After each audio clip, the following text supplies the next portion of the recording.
أعوذ بالله من الشيطان الرجيم. بسم الله الرحمن الرحيم. والعصر إن الإنسان لفي خسر إلا الذين آمنوا وعملوا الصالحات وتواصوا بالحق وتواصوا بالصبر. صدق اللہ العظیم. شروع اللہ کے نام سے جو بے حد مہربان رحم والا ہے. والعصر ان الانسان لفی خسر. زمانے کی قسم، یقیناً انسان بڑے خسارے میں ہے، سوائے ان لوگوں کے جو ایمان لائے اور نیک اعمال کریں اور آپس میں ایک دوسرے کو سچے دین کی تلقین کریں اور آپس میں ایک دوسرے کو صبر و تحمل کی تلقین کریں. محترم حضرات، یہ سورہ سورۃ العصر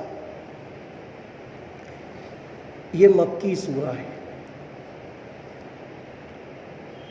آپ نے دیکھا ہوگا کہ سورتوں کے شروع میں کہیں مکی سورہ لکھا ہوتا ہے تو کہیں مدنی سورہ لکھا ہوتا ہے.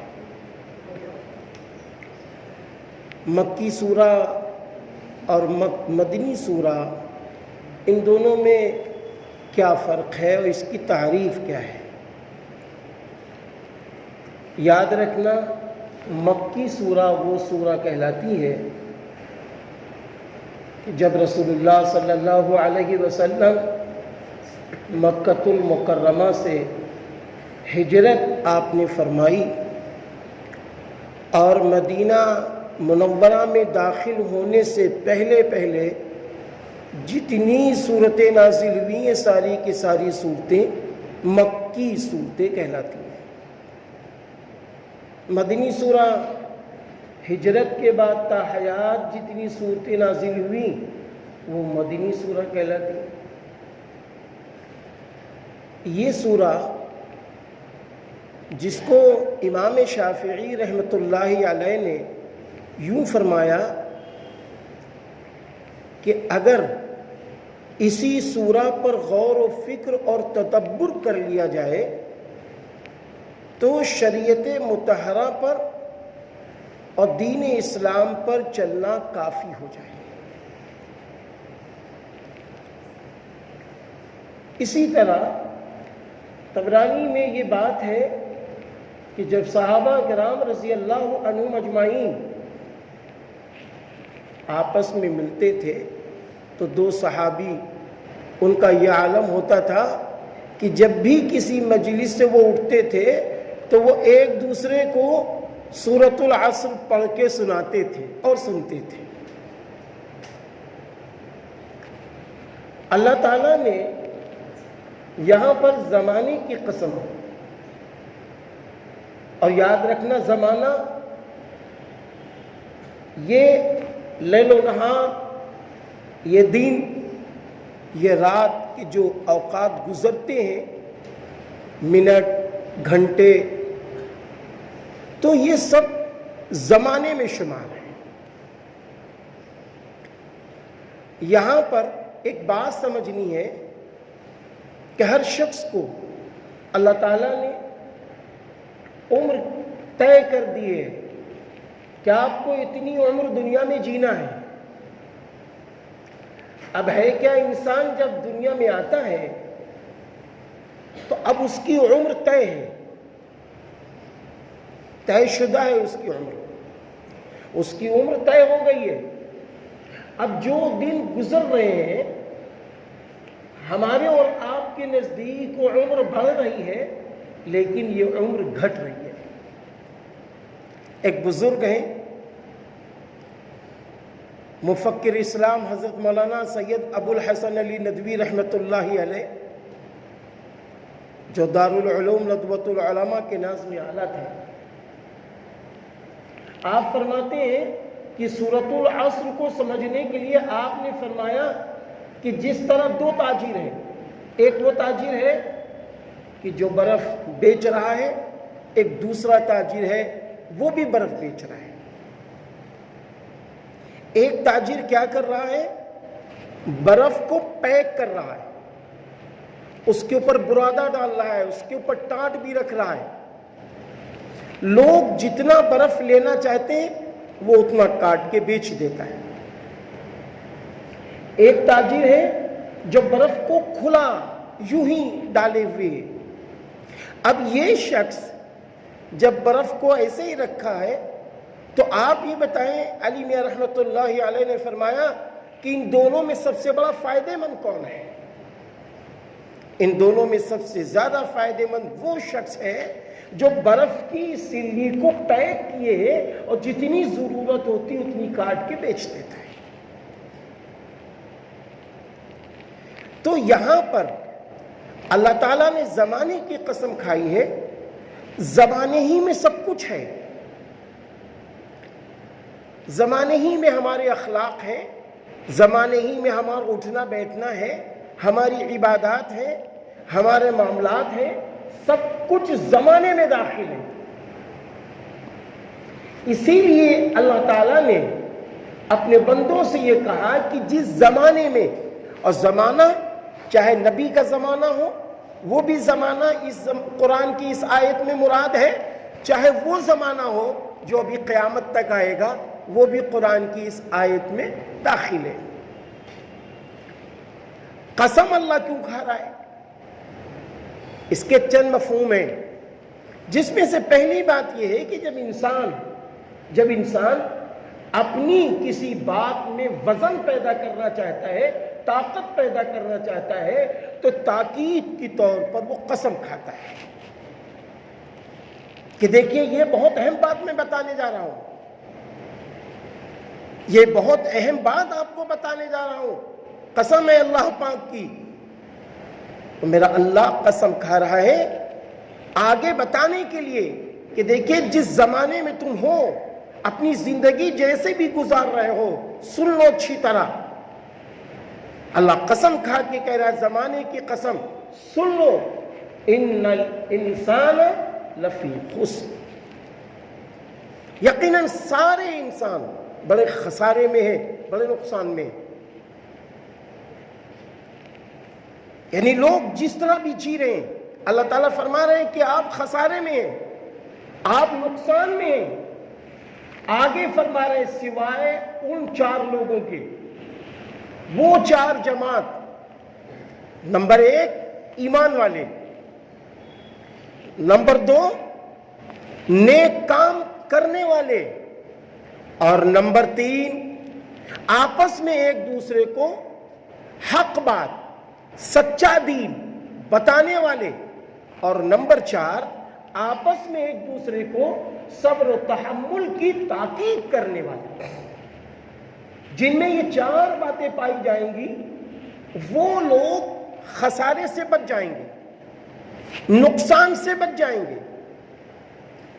جہاں تک 4 باتوں میں بات ہے تو ان میں جو 2 باتیں ہیں، ایمان اور نیک کام، یہ تو اپنی ذات کے لیے ہے، اور 2 باتیں سماج کو قرآن و حدیث کی روشنی میں جوڑنے کے لیے۔ جہاں تک ایمان کی بات ہے تو ہمارا ایمان ایک اللہ پر ہو کہ اللہ وحدہ لا شریک ہے، نہ اللہ کی ذات میں کوئی شریک ہے، نہ اللہ کی صفات میں کوئی شریک ہے۔ ہمارا ایمان اس پر ہو کہ آخری پیغمبر حضرت محمد عربی صلی اللہ علیہ وسلم کی جو رسالت ہے، ہمارا اس پر ایمان ہے کہ آپ آخری پیغمبر ہیں، ہمارا اس پر ایمان ہے کہ کلام الہی آخری 4 کتابوں میں آخری آسمانی کتاب کلام اللہ ہے، اب قیامت تک کوئی کتاب آنے والی آسمانی نہیں ہے۔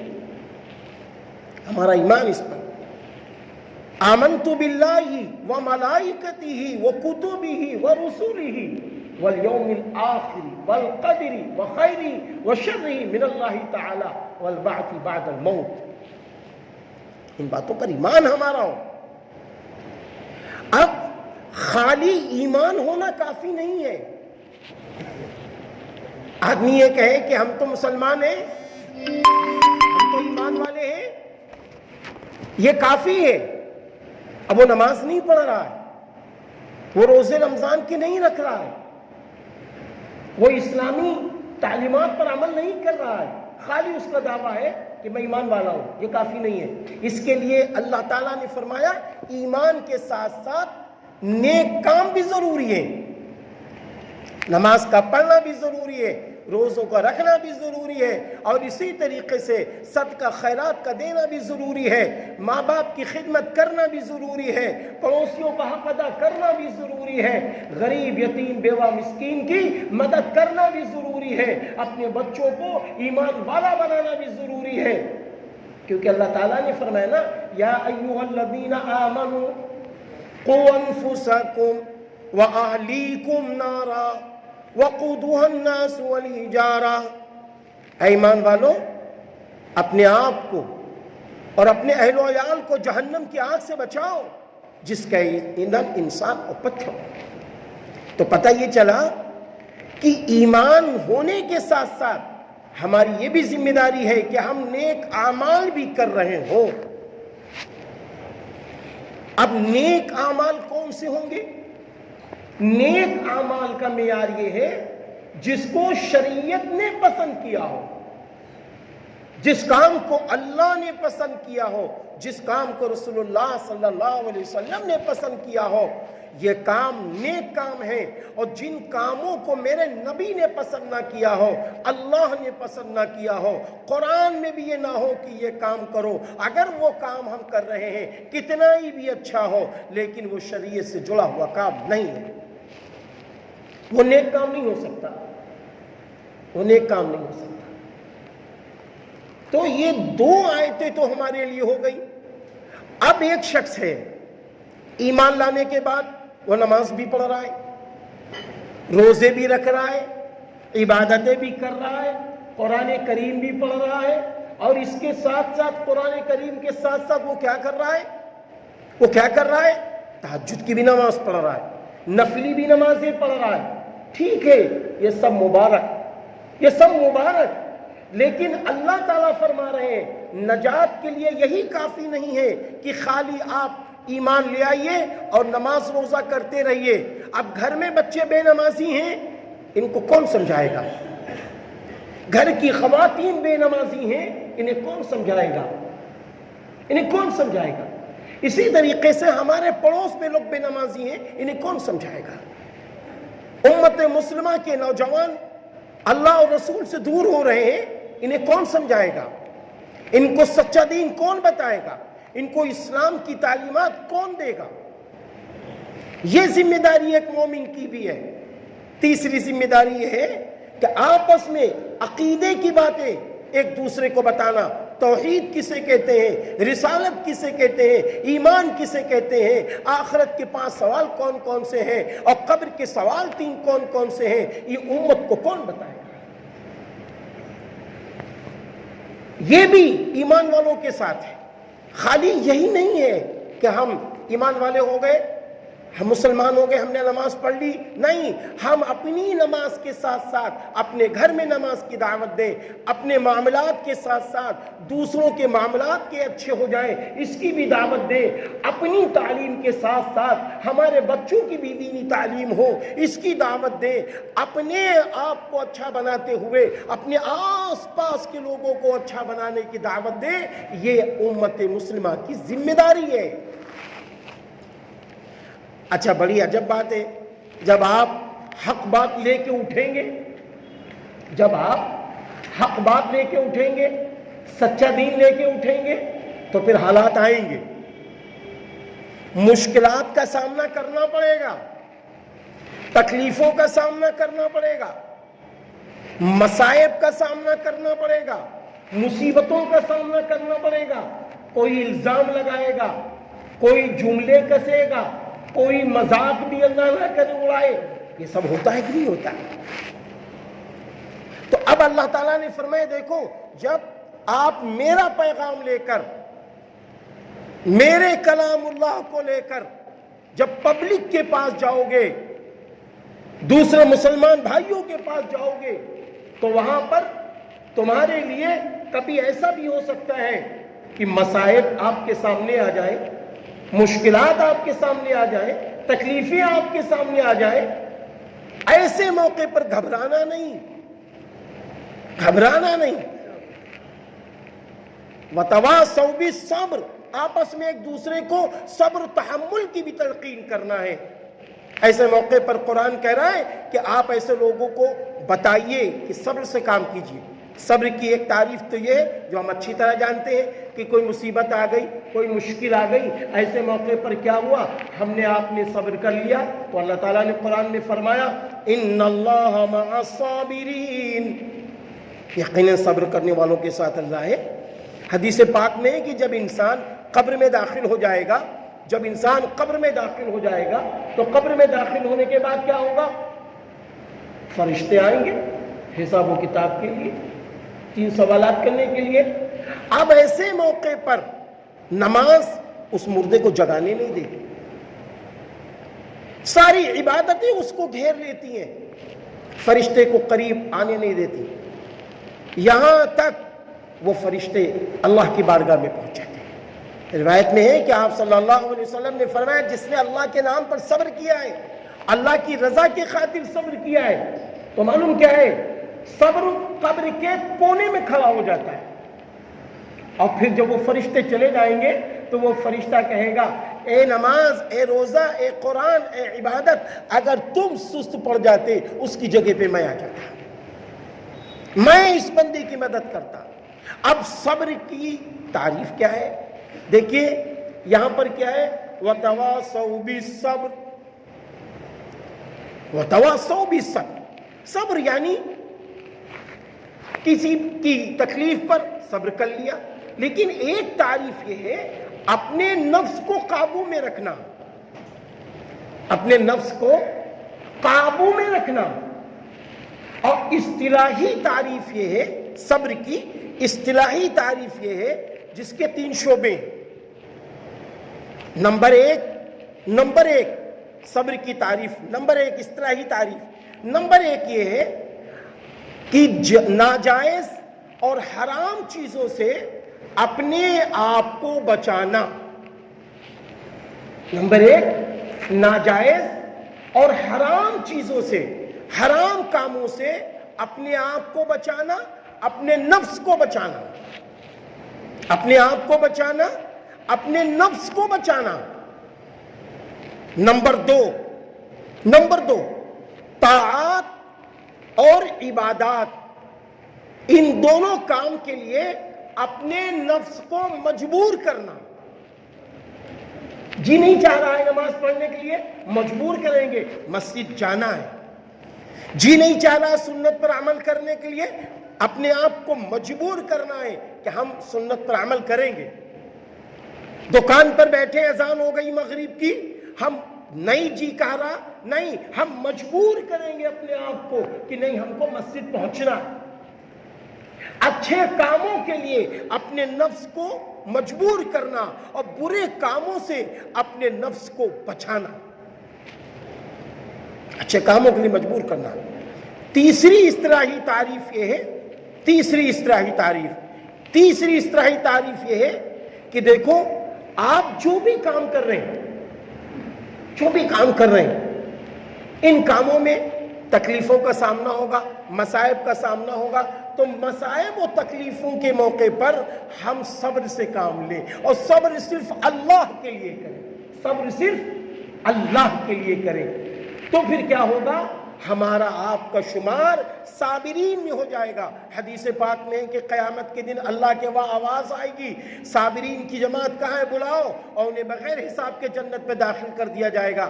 تو آپ صلی اللہ علیہ وسلم نے فرمایا صابرین کی جو جماعت ہوگی وہ ان میں یہ 3 صفات ہوں گی، یعنی ناجائز اور حرام چیزوں سے اپنے نفس کو بچانا، طاعات اور عبادات کے لیے اپنے نفس کو اپنے جسم کو تیار کرنا اور عبادت کے لیے بڑھانا، اور جب مصیبت و مصائب آ جائیں تو ایسے موقع پر ہم صبر سے کام لیں۔ ان اللہ مع الصابرین، یقیناً صبر کرنے والوں کے ساتھ اللہ ہے۔ میرے بھائیوں، یہ سورۃ العصر دیکھنے میں تو بڑی چھوٹی سورہ ہے، لیکن اس میں بہت بڑی بڑی طاقتیں عبادات کے سلسلے میں چھپی ہوئی ہیں۔ امام شافعی رحمۃ اللہ علیہ نے تو فرما ہی دیا کہ اگر خالی سورۃ العصر میں ہم غور و فکر و تدبر سے کام لے لیں تو آئندہ کے لیے شریعت کے اوپر چلنا آسان ہو جائے گا۔ اللہ تعالیٰ ہماری بھی مدد فرمائے، آپ سب کی مدد فرمائے۔ آج یہ بات ہمارے سامنے کھل کر آ گئی ہے کہ دیکھو ہم کیسے رہیں گے۔ نمبر 1 ایمان والے بن کر رہیں گے۔ نمبر دو ہم نیک اعمال کرتے رہیں گے۔ نمبر 3 آپس میں ایک دوسرے کو سچے دین کی تلقین کریں گے۔ نمبر 4 کوئی مصائب علام آ جائیں اس سے بچتے رہیں گے۔ اللہ تعالیٰ میری بھی مدد فرمائے، آپ سب کی مدد فرمائے۔ وآخر دعوانا ان الحمدللہ رب العالمین۔ بھائی امام صاحب دعا کرا دیجیے۔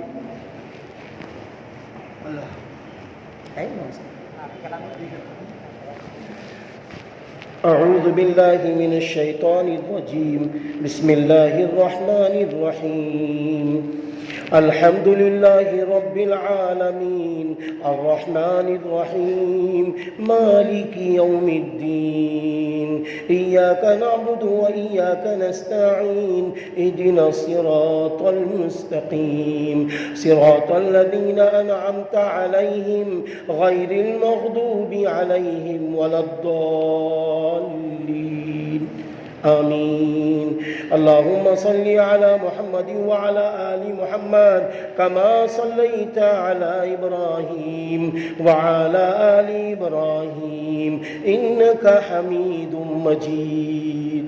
لا الہ الا اللہ واللہ اکبر، لا الہ الا اللہ وحدہ لا شریک لہ، لہ الملک ولہ الحمد وہو علی کل شیء قدیر، ولا حول ولا قوة إلا بالله۔ اللهم إنا نجعلك في نحورهم ونعوذ بك من شرورهم۔ اللهم ربنا آتنا في الدنيا حسنة وفي الآخرة حسنة وقنا عذاب النار۔ اللہ پاک ہم سب تیرے گھر میں حاضر ہیں۔ اللہ پاک یہ درس قرآن کی محفل ہے۔ اللہ پاک تیرا کلام اللہ پڑھنے والا بندہ بھی تیری باتوں پر عمل کرنے کے لیے محتاج ہے تیری توفیق کا۔ اللہ پاک سب لوگ تیری توفیق کے محتاج ہیں۔ ہم سب کو قرآن و حدیث کی روشنی میں اپنی زندگی گزارنے کی توفیق عطا فرما۔ اللہ پاک جان مال عزت آبرو ایمان کی حفاظت فرما۔ اللہ پاک مدارس مساجد دینی خانقاہوں کی ہم سب کے گھروں کی حفاظت فرما۔ اللہ پاک بیماروں کو شفائے کاملہ عاجلہ تامہ عطا فرما۔ اللہ پاک جن کو تو نے اولادیں دی ہیں سب کی اولادوں کو نیک اور صالح بنا دیجئے۔ یا اللہ جو اب تک بے اولاد ہیں ان کو نیک صالح اولادیں عطا فرما۔ اللہ پاک جن کی بیٹیاں بہنیں جوان ہو گئی ہیں ان کے نیک صالح جوڑے عطا فرما۔ یا اللہ ہم سب کے رزق حلال میں برکت عطا فرما۔ اللہ پاک ہم سب کو صابروں کی جماعت میں شمار فرما، ذاکرین کی جماعت میں شمار فرما، اپنے نیک بندوں کی جماعت میں شمار فرما۔ اللہ پاک یہ جو درس قرآن کا سلسلہ ہم سب کے مربی مرشدی مصلح الامت حضرت مولانا سید بلال عبدالحی حسنی ندوی صاحب دامت برکاتہم العالیہ ناظم دارالعلوم ندوۃ العلماء نے جو درس قرآن کا سلسلہ پورے شہر میں شروع کرایا ہے، اللہ پاک ان کی ہر طریقے سے مدد فرما، اور جو مسجدوں میں درس ہو رہا ہے اس میں استقامت عطا فرما، جس میں درس نہیں ہو رہا ہے یا اللہ اس میں بھی درس لوگوں کو کرانے کی توفیق عطا فرما۔ ہم سب کو درس قرآن کی محفلوں میں اس سے بھی زیادہ اور جمنے کی توفیق عطا فرما۔